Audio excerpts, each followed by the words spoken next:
We want justice. We want justice. We want justice. We want justice. Rawal Kumar का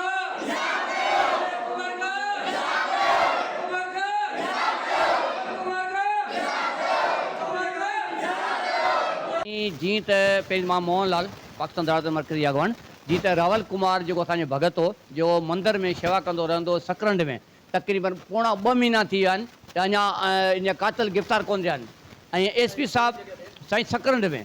असां हर शहरनि में असां इतिहाद थी रहियो आहे हर शहर में इतिहाद असां कंदासीं जीअं त हिन खे पोणा 2 महीना थिया आहिनि ऐं एसपी साहिबु जो नवाब शाह वाइदो 2 चकर वाइदो कयो आहे ऐं चयो मां कातल खे गिरफ़्तार करां थो इहो असांखे सम्झ में अचे थो कातल खे मिली वियो आहे ऐं हिननि खे इंसाफ़ कोन थो मिले असांखे हिन रावल कुमार जा कातल गिरफ़्तार खपनि ही पोणा 2 महीना थिया आहिनि अगरि गवर्नमेंट सची थिए थी मिंट में गौर करे त सभु कुझु थी सघे थो छो ही ग़रीब यतीम आहे हिनजो केरु रोई वाई कोन्हे छा असां पुलिस खे ऐं DIG IG सभिनी खे अपील था करियूं त असांजा कातल सरियाम गिरफ़्तार कया वञनि ऐं हिन रावल खे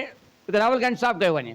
मुझे नालो RK सिंधी आहे त अॼु असां टंडोलियार में हिकिड़ो परमन एहतजाज रिकॉर्ड करायूं पिया कि असांजो दोस्त आहे राहुल कुमार जेको मंदर में रहंदो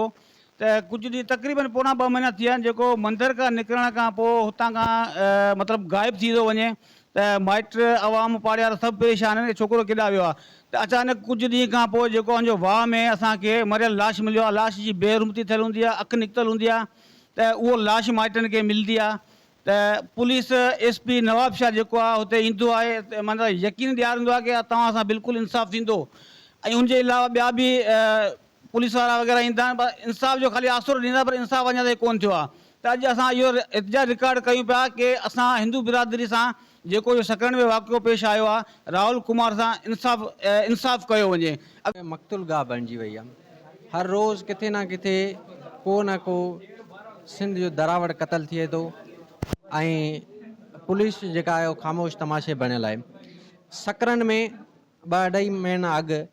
राहुल कुमार हिकु